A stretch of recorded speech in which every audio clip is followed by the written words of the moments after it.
Welcome to our December Lunch and Learn. We will provide information. We're going to do so by committee. So I've got a number of colleagues that are joining me today. Welcome to Advent. We'll begin with the gospel reading for December 1st, the Thursday of the first week of Advent. Reading from the Holy Gospel according to Matthew. Jesus said to his disciples, "Not everyone who says to me, 'Lord, Lord,' will enter the kingdom of heaven, but only the one who does the will of my Father in heaven. Everyone who listens to these words of mine and acts on them will be like a wise man who built his house on rock. The rain fell, the floods came, and the winds blew and buffeted the house, but it did not collapse. It had been set solidly on rock.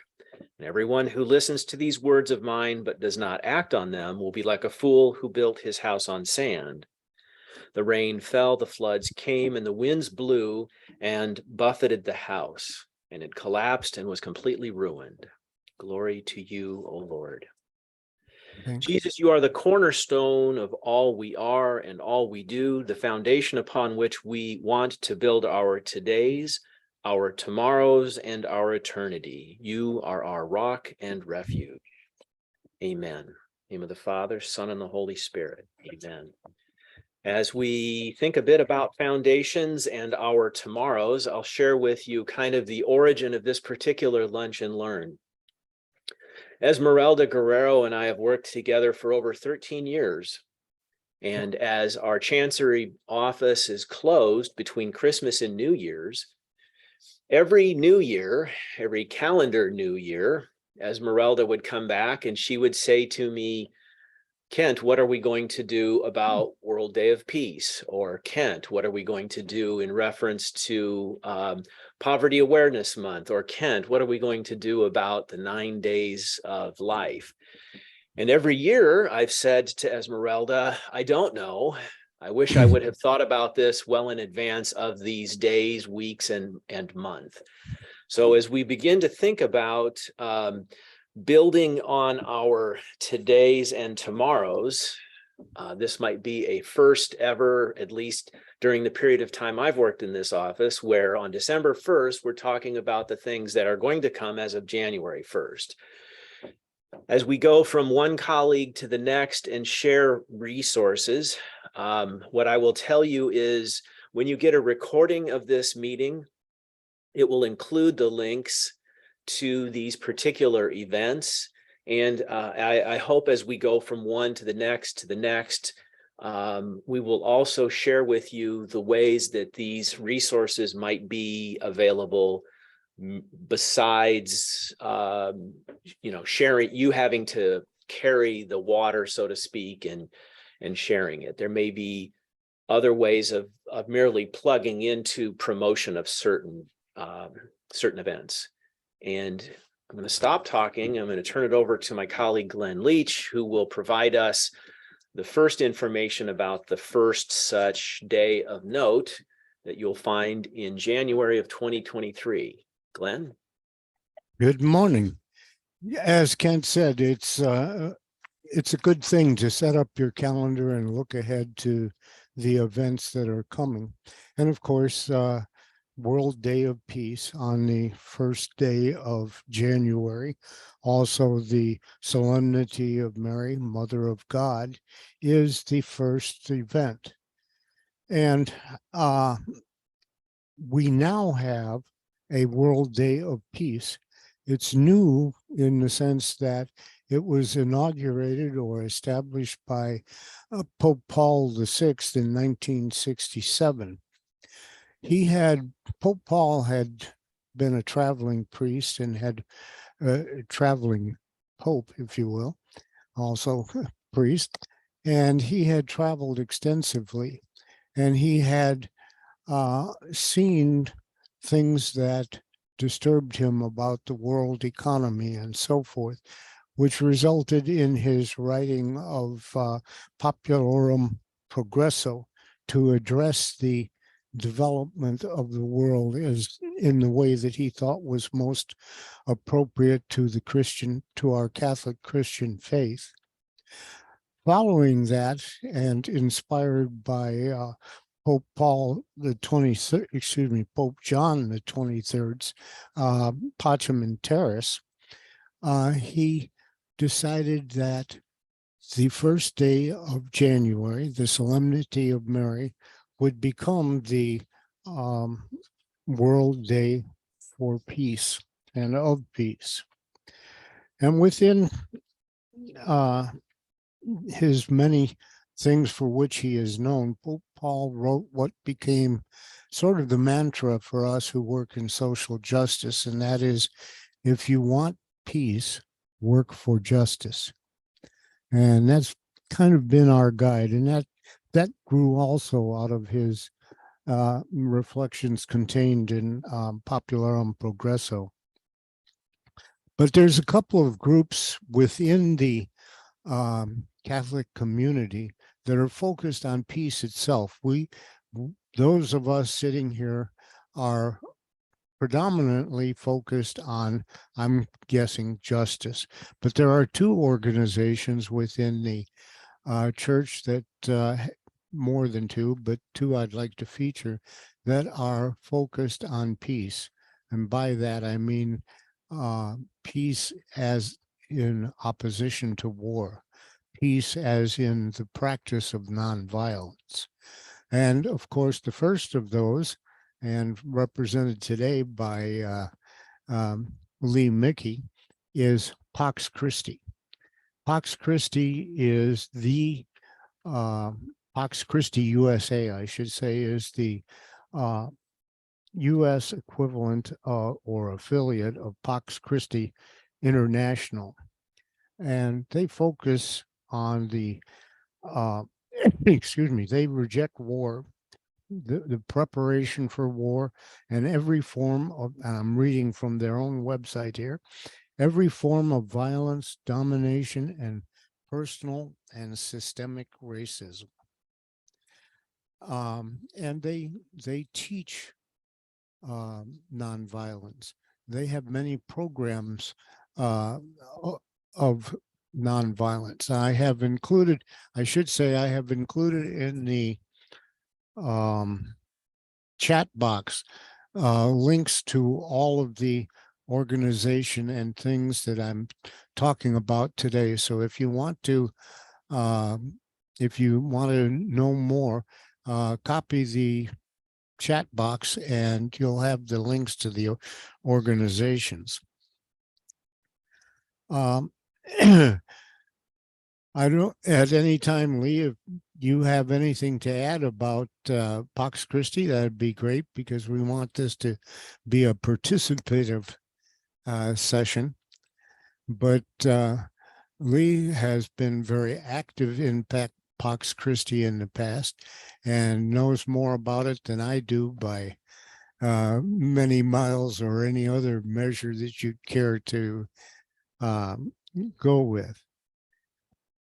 But I strongly recommend that you take a look at what's at their website and sign up for their weekly messages.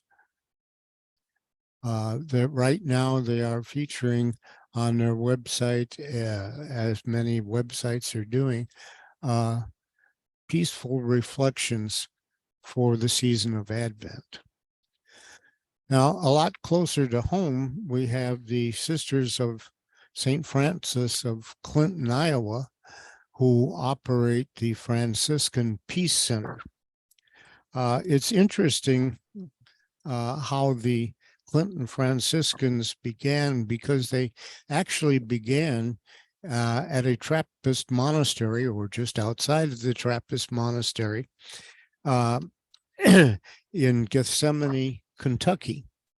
The abbot there decided that he wanted to have teachers who would teach the children of the local farmers and others who had worked in the construction of the the monastery itself. And so a widow by the name of Carolyn Cambion Warren, her niece and another woman, became the founders of what is now the Clinton Franciscans. And if you go to their website, you can trace their full history. I think it's quite fascinating. But as with Pax Christi, the sisters, excuse me, bad morning. The sisters are concerned with the practice of peace.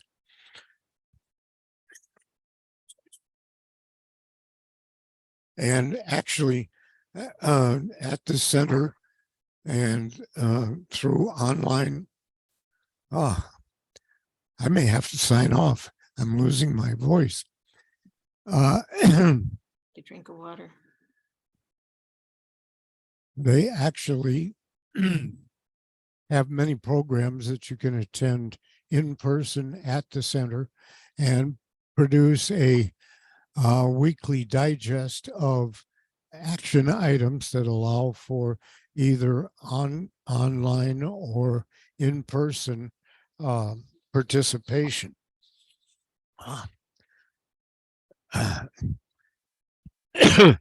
I'm going to have to excuse myself. If you look at the chat box, the second message there is a series of prayers and offerings about peace, not the least of which comes from an unusual source, or at least it was unusual to me. The Catholic Health Association is a very strongly faith-driven association and provides some of the best, what do I want to say, material for social action, health related, but the most they see the justice component of health in the United States. And for instance, the prayer that the link that I have here is to their prayers for the World Day of Peace.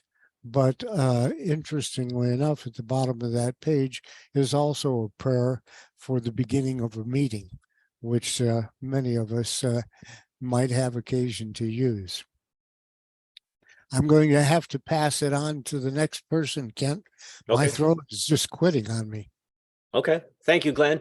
A couple of things to note. If indeed you've come into the call late, and as a result, go to look at the chat box and don't see anything, because in some instances, we've had issues where if you arrive after something has been posted in the chat box, you can't see it.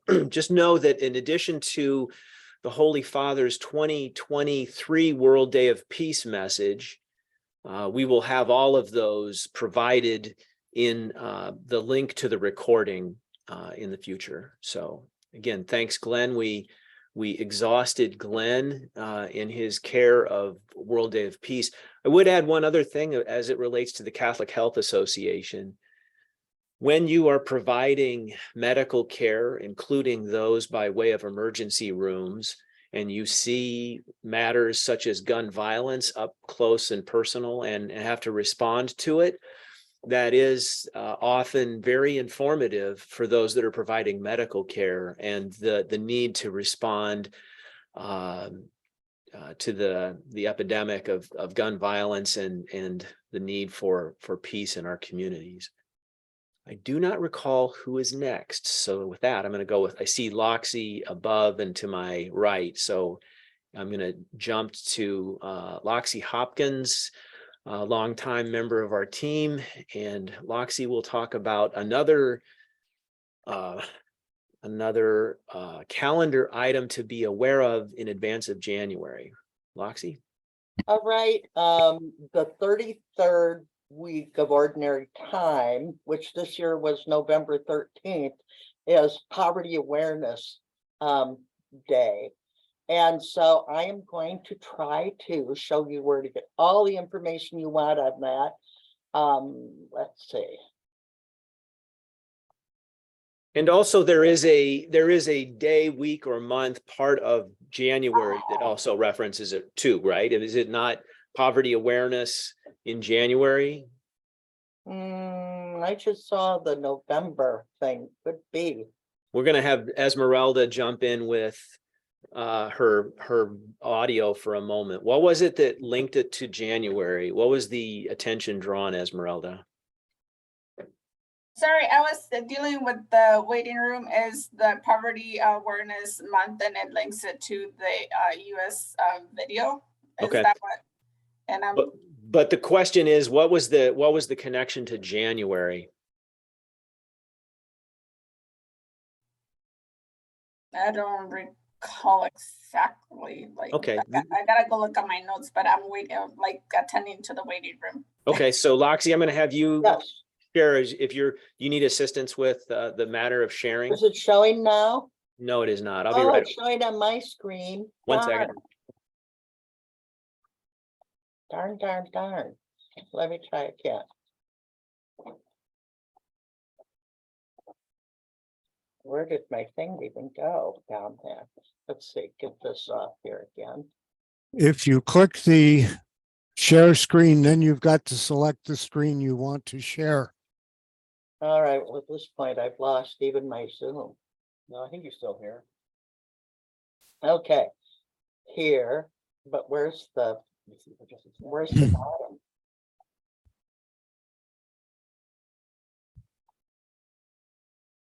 There's the share screen. Okay, and now we gotta go back to.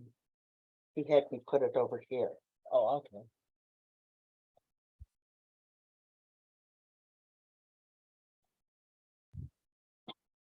Oh, there it is. I don't think you need sound too. No. Oh, all right. Just me. Now I think you now are sharing. Okay, can everyone see this? Success. Can you see it, Glenn? Yes. Okay. This is a website of the USCCB that's actually comes from Catholic Campaign for Human Development. And you can find much in this on this website here. I'm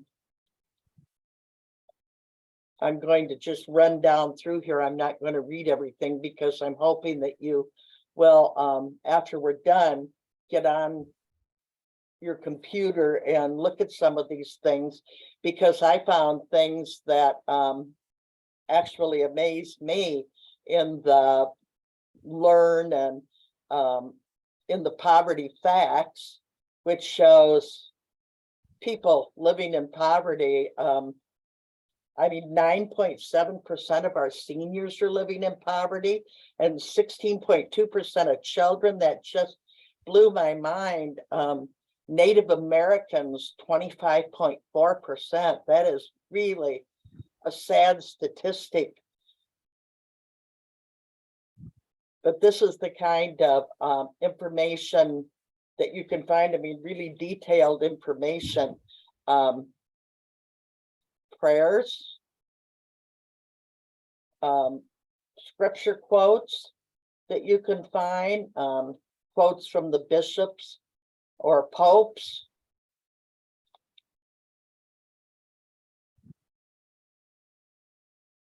About CCHD, about the charitable works of social justice, reflections on the Eucharist, Catholic teachings.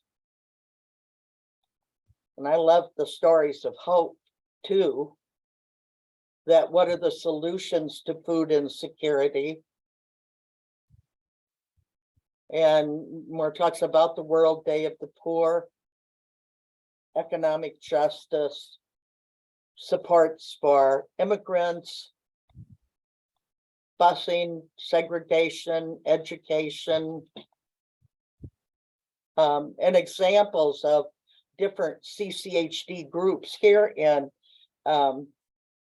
Iowa, we have just in our diocese, organizations that are now receiving CCHD funding are likely to receive it in the future and have in the past. Quad City Interfaith here in the Quad Cities is now receiving CCHD national grant. I'm expecting next year that Center for Worker Justice in Iowa City will receive one, as well as Kent. What is the name of the new organization that we believe? Escucha Mi Voz, which Spanish actually, for listen to my voice. yeah, it's in that organization. Father Trevino is involved in, and he actually just received the Cardinal Bernardine Award in Washington, D.C. because of his work with that group. So it'll be exciting to watch, you know, what's happening there. So I hope that you spend time with this, you know, maps and data. There's just about everything you've ever wanted to know about this information. And I think one of the main things that we have to realize right now is it's not just the homeless people. It's not just the people that are coming to the food pantries or the clothing shelters.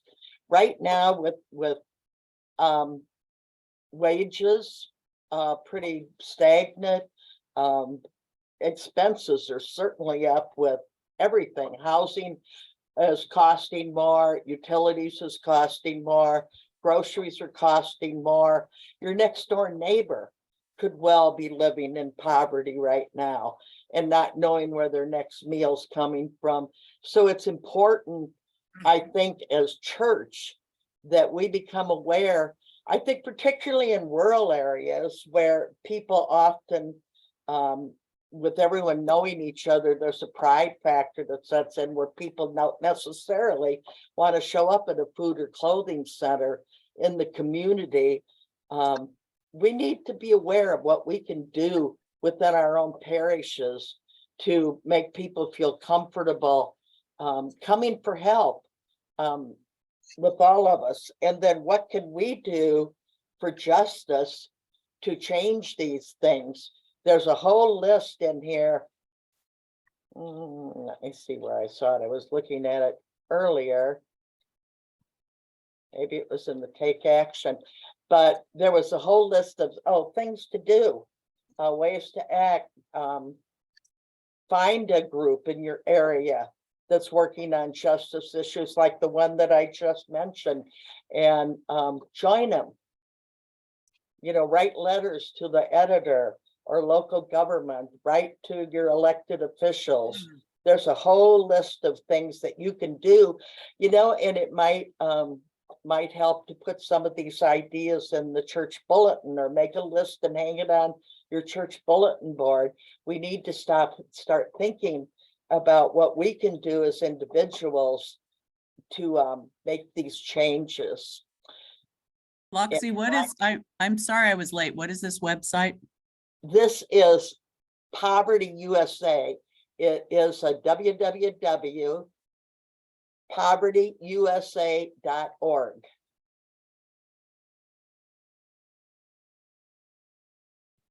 And there's just about everything you want to know on here. If you check, you know, I looked, I found videos on the difference between charity and justice.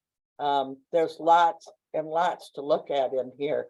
So I hope that that this was helpful, and I am stopping with this now. So Kent, I would also add that to be aware of resources through Poverty USA in January will be helpful.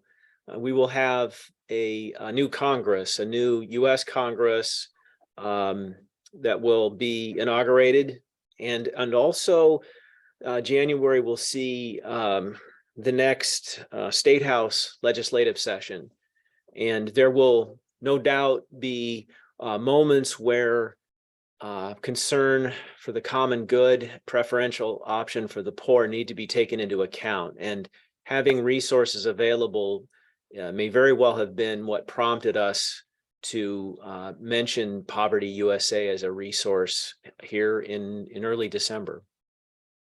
And January is dedicated to Poverty Awareness Month, and I just added the link of a video on the chat and a link to Laxey's website.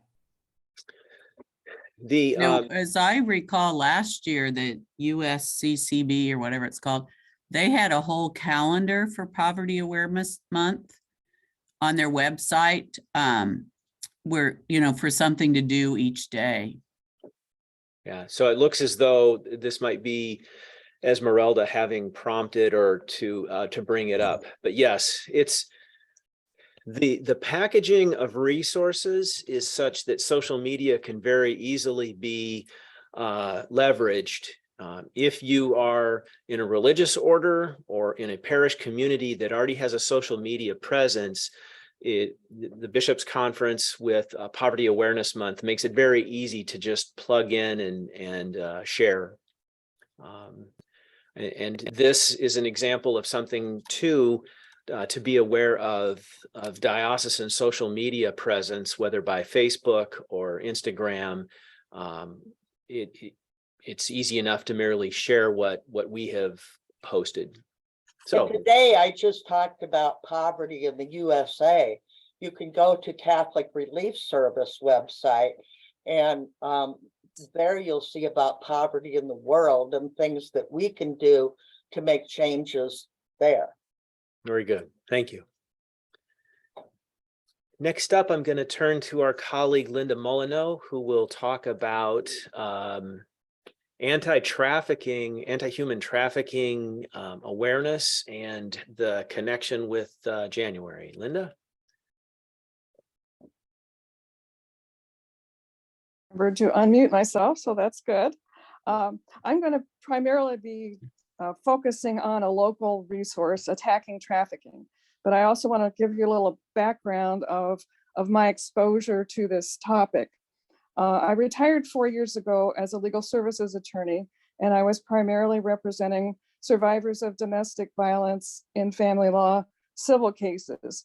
And we always said that we assumed that some of the people we were dealing with were also survivors of trafficking, but that didn't really come to my attention. However, what I did do during the time that I was at Legal Aid, I was part of a Quad Cities task force on human trafficking. And, you know, talk about proud resources. Maggie Tinsman, a former state senator, was instrumental in getting an Iowa law against human trafficking. Shocked as many of us were, the fact that we have Interstate 80 and Interstate 35 makes it so easy for traffickers to exist. And she not only got bipartisan support, but in some cases unanimous support for Iowa having that law. And there's been some changes since then to make it better, but it's one of the proud traditions, I think, of Iowa and social justice issues. So after that, after I retired, I was able to join this local group called Attacking Trafficking. And the task force no longer exists. I think we were sort of not sure what we could do or how we could focus, but we have two groups right now. One is Attacking Trafficking and one is Breaking Trafficking. And Breaking Traffic is related to family resources, and that's where you go to get direct services if you're a survivor. Attacking Trafficking doesn't provide direct services, but we're a faith-based group that meets monthly, and we're primarily trying to promote awareness of this issue.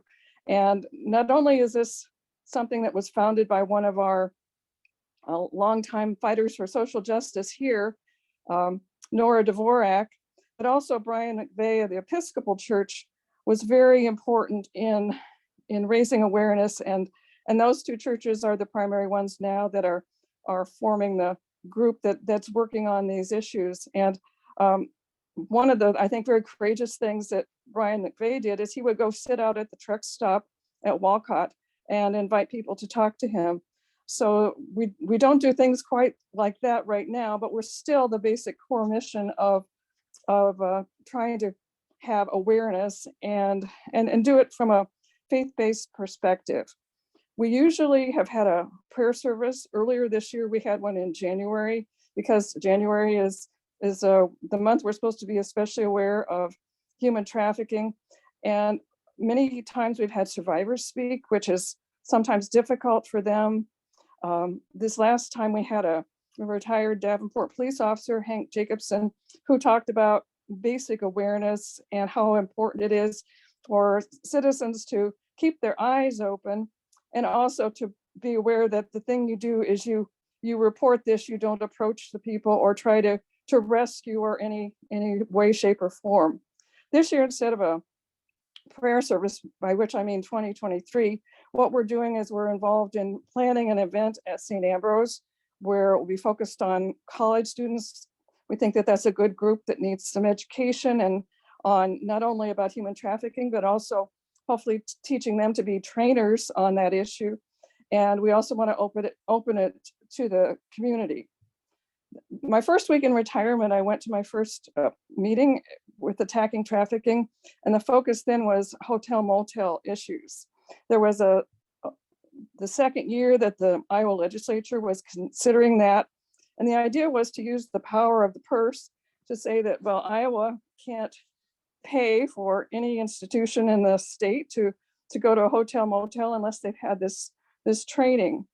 And that was successfully passed, but there was a little difficulty in terms of how the training was going to take place. Initially, I went to some training to be a trainer, and the thought was that we were going to go literally in person to the hotels and motels, which would have been a daunting task even before the pandemic.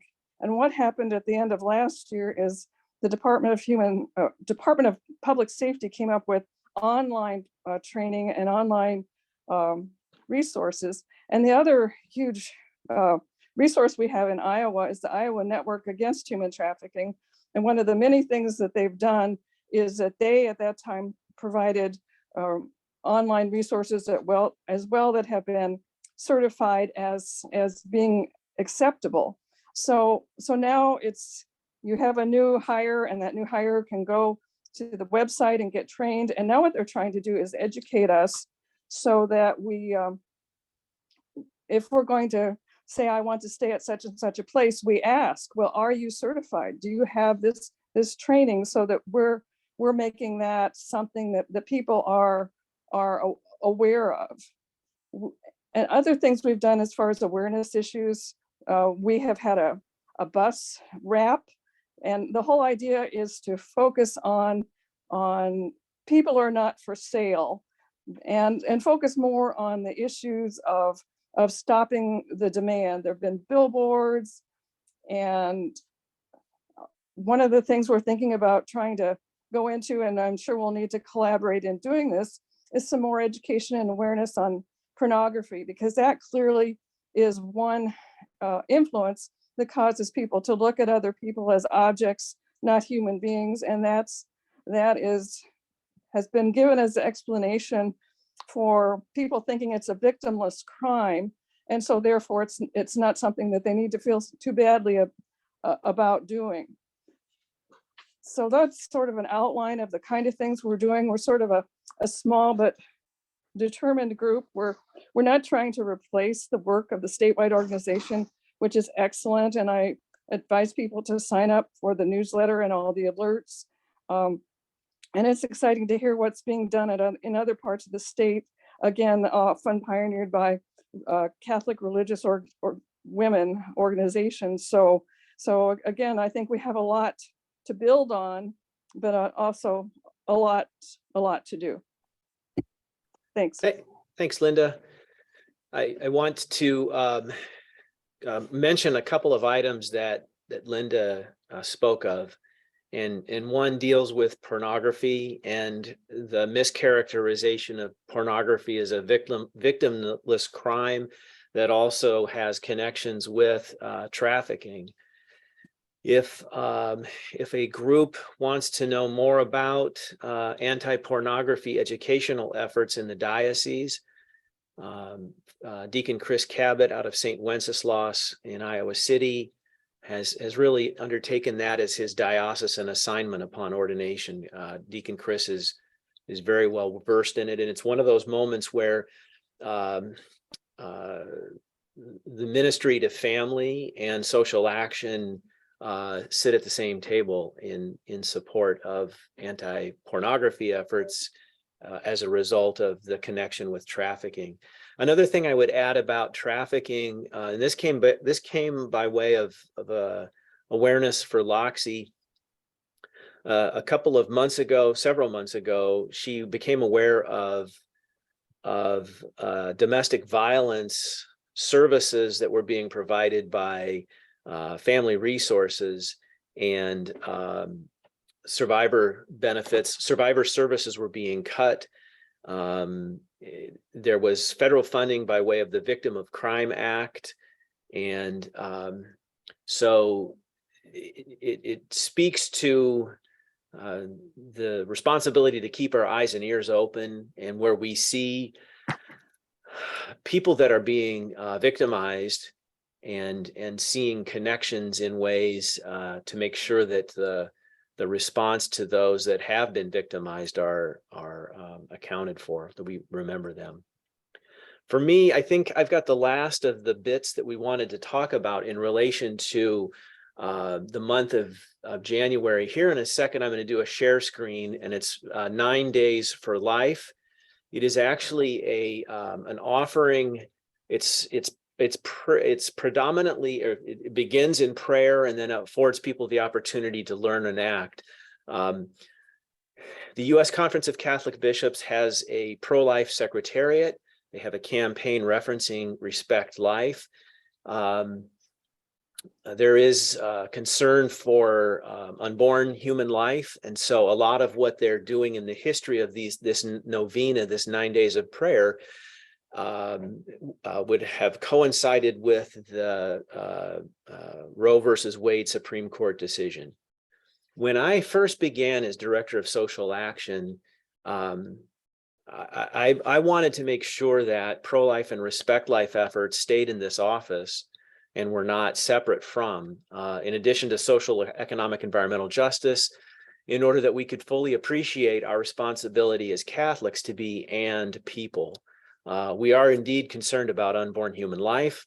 We're also trying to be mindful of the ways that we are to support young families, moms with young kids. Every November, the diocese reviews grants for groups that do work with children living in poverty. And that is part of it, but it's always an and endeavor. We do both because of the inherent human dignity that we need to uphold. So I'm going to do a share screen very quickly. Glenn has a question, or yes, Glenn. I'd like to follow your comments. Okay. Let me, and I don't know, maybe Loxie's going to have to come over to my office to help me do the share screen, but I thought we'll give it a try. I want to do a shout out to Sister Cheryl Demmer. She's not on this call, but there was a time when she was helping me with a field placement in baptism as a deacon candidate, and so Cheryl, I will give credit to doing the share screen properly, and she's like, no, you forgot to push this button, Kent. So I'm like, okay, I'll this one is for Sister Cheryl Demmer in Muscatine. This is a resource that, again, the website is respectlife.org, and then it will take you to 9 Days for Life. As it says, these 9 days, it's a novena for the protection of human life. Each day's intention is accompanied by a short reflection and a suggested action to help build a culture of life. The thing that I want to highlight is it's in both English and Spanish. They've already got the resource available to you, so you can see what is coming. I'm going to stop sharing the screen for a moment because I want to. This will be on the diocesan Facebook page. Tony Forlini assists us with having it. And so if you're on Facebook, as an example, you can go and see them directly. He's very good about putting this up for us.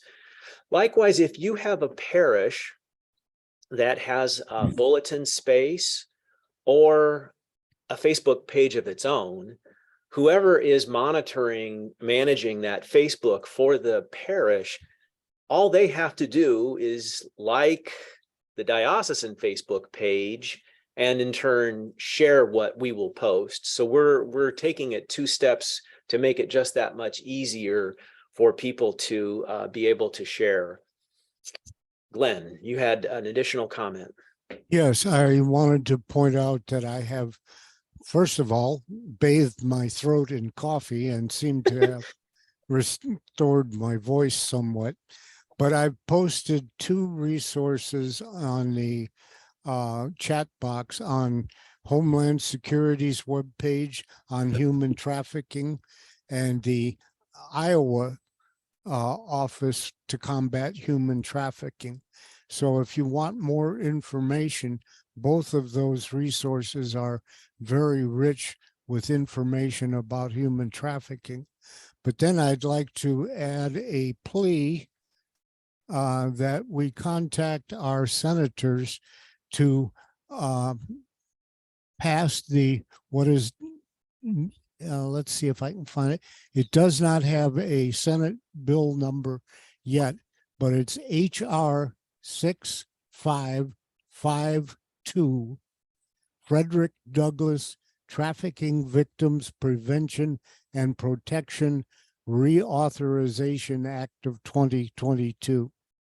That passed the House as a bipartisan bill, but it's hung up in the Senate Foreign Relations Committee, and we very badly need to have that passed. So if we could have some calls to our senators, that would be a very good thing to do for the day. I want to thank Glenn and Loxie and Linda. One second.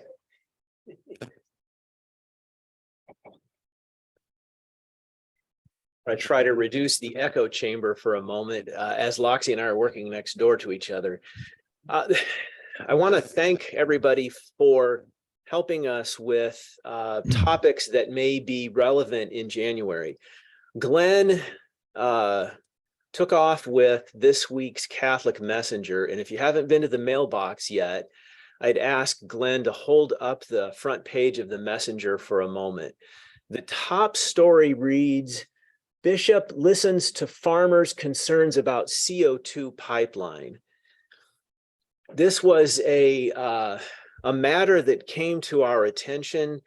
Barb Arlen Fye from the Catholic Messenger listened as a concerned farmer near West Point, shared with Bishop Zinkula and Lynn, the superintendent, the concerns that come with a CO2 pipeline. That there's actually 3 that will cut across different parts of Iowa. I mention this for 2 reasons, because this matter relating to the CO2 pipelines is of genuine concern to folks in December of 2022 and will quite likely carry over into the next year. The other thing I will add is it was a remarkable conversation, and for me, in many ways, it really speaks to Catholic social ministry in a powerful way. The diocese undertook an extensive synod listening process, and my colleague Patrick Schmadeke kind of captured it by saying, what is it that breaks hearts? What is it that brings great joy to our hearts by way of our faith? And what we so want is for the Catholic faithful to talk with us about what brings great joy and what breaks hearts, and particularly as it relates to life where they live, and at the point that they walk out of Mass, and so we strive to have local conversations. We really want people to be actively involved in their faith, to be able to share. I was ever so grateful that both Lynn and Bishop Zinkula were willing to meet with somebody who has genuine concern, not only as it relates to one's livelihood, but one's family and also one's neighbors in a pretty serious matter. That to me was, I was ever so grateful for Ray Minke's willingness to talk with us that day in Keokuk. We are at 12:45. We will refund the 15 minutes we have not consumed with this lunch and learn. Glenn will write checks later for those in attendance, but we do want to take a chance to take a look at, yes, Barb is with us, and thank you, Barb, for your journalist talents and willing to accompany us in capturing what's going on. Love the collaboration, Kent. Thanks.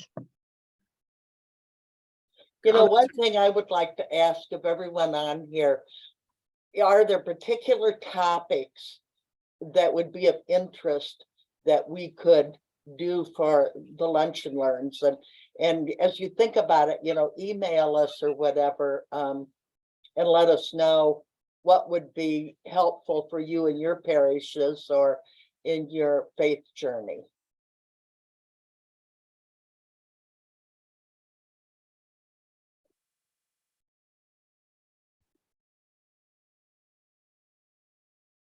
Very good. One Oh, thing Lee's got her hand up. I just wanted to add, we have a person in our parish who has influenced a lot of us on human trafficking. Her name is Jo Myers Walker. She's a watercolor artist. And she does beautiful scarves that she creates the design and has them made. And she does cards and sells them. So we're selling them along with our fair trade products, which we do throughout the year, but especially at this time of the year, we have everything at the table. So she keeps us informed. We've had several meetings that were fairly well attended on human trafficking. And Jo does these things for Dorothy's house, especially in Des Moines, because they are a home for people who have been trafficked. Sorry to say, one of our legislatures lost his bid for senator recently, Kevin Kenney, who is a Catholic and lives in Oxford, did a lot of work when he was a deputy sheriff for Johnson County in the way of helping people with traffic people. So I just wanted to add that we do have that going on. The local connections, the instances where you've had people who have served either within law enforcement or at the state capitol, it's always valuable to know who they are and to what level they have commitment and awareness. It's those types of local connections that really enable others to know about it. Glenn? I checked my checking account balance and find that I can't really write the check. So I'd like to take just a couple of moments more to use up the time. Sure.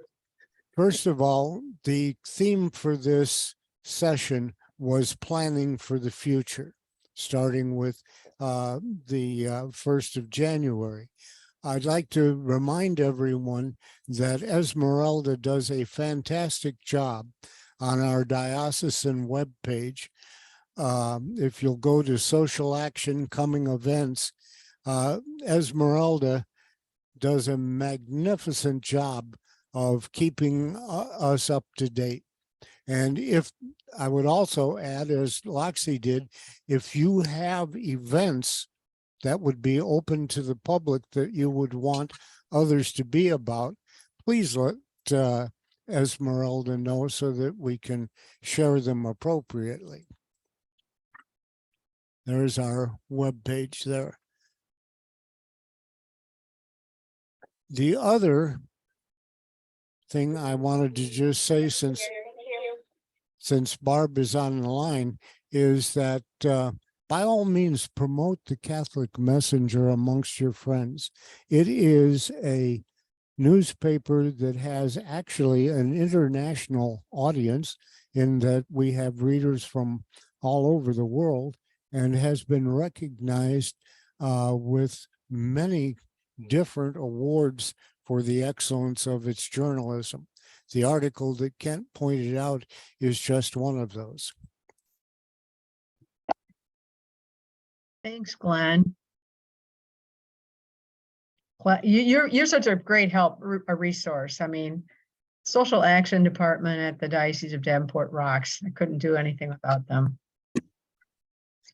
We have an opportunity this coming, not this Saturday, but next Saturday. Deacon Class 9 with 18 aspirants will have an opportunity to learn about Catholic Social Teaching 101. And so the types of information that we share by way of the newsletter and Lunch and Learns, we hope to share with those who are discerning a vocational call. Glenn and Loxie and I were talking this morning about the responsibility of learning about social action issues and the educating and learning about it. When we have people who are passionate about social action in parishes, it's informative not only to fellow parishioners, but there will be instances where members of the clergy are actually educated and informed by way of parishioners. Injustices appear, and we all have moments where we're trying to catch up with what is going on, to connect with the people who have great passion about matters is valuable for the entire parish, whether one be member of the clergy or a lay leader. So I think with that, if I see no other, Lee's got her hand up. John Deere does Zooms periodically. And one that I watched not too long ago was by Professor David O'Brien. I can't tell you any background, but he talked on Catholic social justice and Catholic social justice teaching. I thought it was extremely interesting, and I've saved it. And I know John, even though we pay for these Zooms, he would not, wouldn't bother him at all if I sent it to you, the link, and you could send it out if it's still available, because it's worth your time. It's about an hour and a half. Yeah.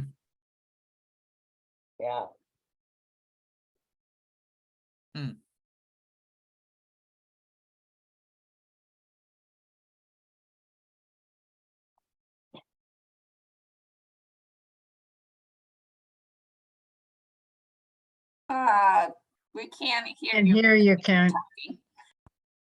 Thank you for joining us. I hope that the rest of your Advent is one of joyful preparation. My colleague, who's the liturgist, would not have me wish you Merry Christmas now, and so I won't. But happy Advent and preparing for the next liturgical season. I'm going to stop recording.